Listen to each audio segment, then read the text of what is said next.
Do-Rag Wisdom! Oh, baby! Y2K17.05.04.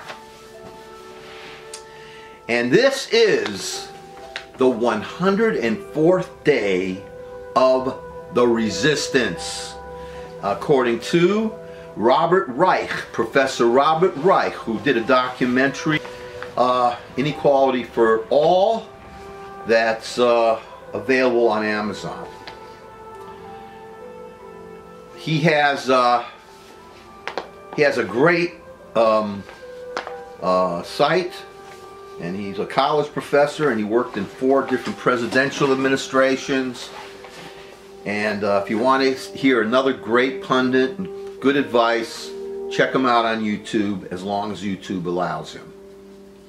And he has called this I didn't realize it, you know, myself, because I'm such a pessimist, you know, as I said yesterday.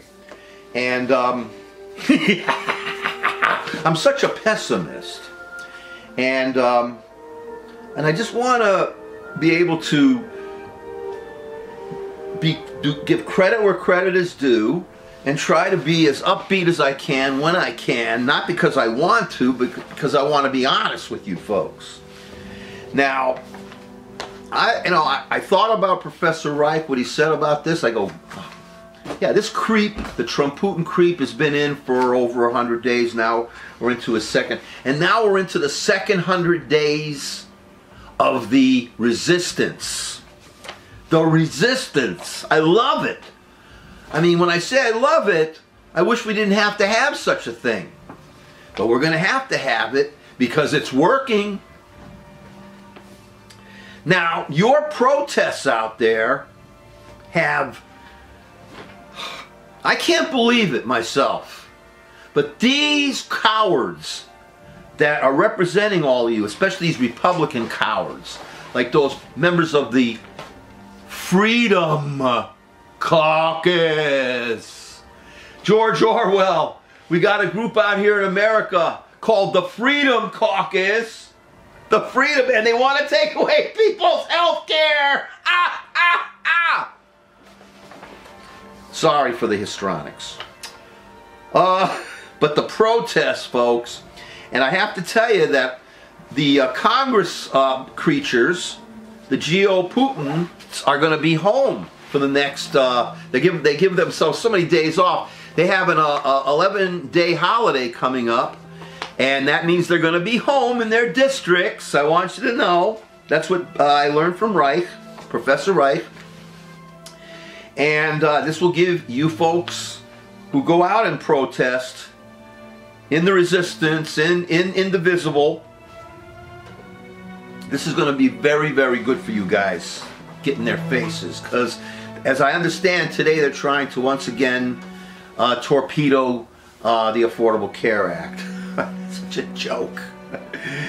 They want to take people, hundreds and thousands of people, off of health care so they could give their tax break to the richest people in this country. What scum. You see, this is a war we're having now, folks. The rich, these rich scum, most of them, not all, but the rich, against the rest of us. You got this oligarch dictator in there who wants to usurp the Constitution, the free press, the free speech, co-opt our entire country. And of course, this has been coming for years through all this, the games that the Geo-Putins have been playing with our voting rights, voter suppression, and money in politics, Citizens United. Now, your protests, and when I say yours, I mean, I know I'm involved too, but what I do my broadcasts, I donate, I have a monthly, monthly donation to Act Blue. I write letters to Congress people or to senators. I write letters to newspapers if they get published. But I have yet to be, I walk around with this shirt all over the city, New York. I have yet to actually go to a protest, an indivisible protest, I'd be afraid to do that because I think I'd get too angry. And the point of these, you got to be non-violent, strong, in their face, but non-violent. And I'd be afraid that I'd get really loud. And I consider myself a wacko. And that's why I understand why this creep that's in office is a wacko. Because I've said before, every wacko knows their own. And I look at that creep, and I hate to say it, oh, gotta get him out of there. I mean, if I wanted to run for anything, I'd run for something like, you know, congressperson or a senator, but nah, no way. Too wacky. Woo! Now, Steve Colbert, kudos. That's part of the resistance. It is so important that these comedians, and I think that's what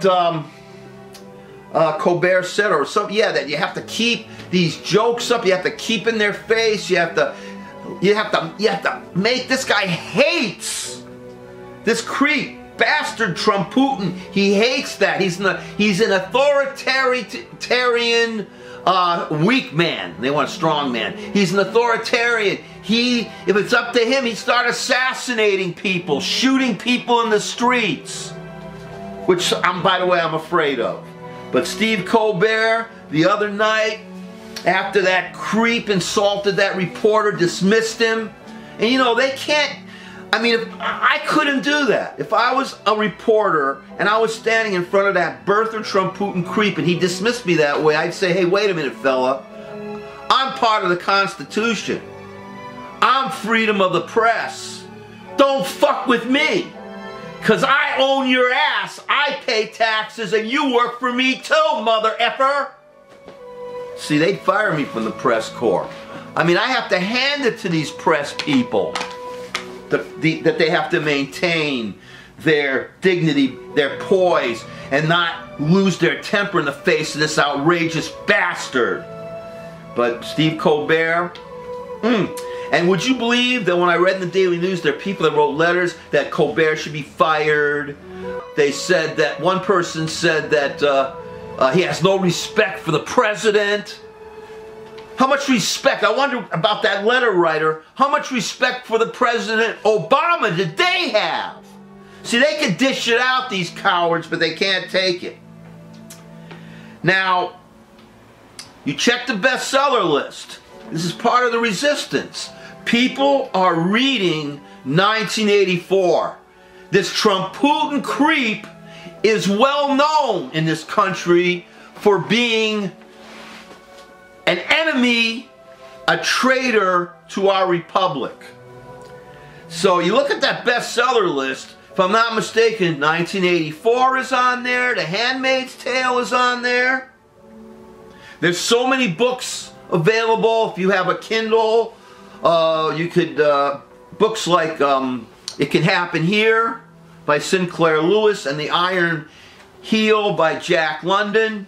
These are also dystopian, totalitarian, cautionary tales. So again, remember that your so-called Republican representatives are going to be home for the next 11 days. Make sure this is a vacation they'll never forget. This investigation into the Trump-Putin connection, the Geo-Putin connection to our last election. The Republicans, the Geo-Putins are in charge of this whole thing inside Washington. It's like putting the fox in charge of the hen house, as an old saying goes. I heard Malcolm X use that expression. We need, and I've heard everybody say this that has some kind of responsibility, including Robert Reich, a select independent committee, a select independent committee, a select independent committee with an independent prosecutor, a select independent committee. Get that out of Washington, folks! You gotta get that out of Washington.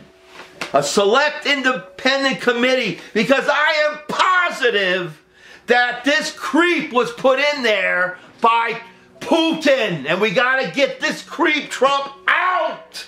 Impeached. Sorry for screaming. Gotta prove my wackiness. Read Malcolm Nance's The Plot to Hack America.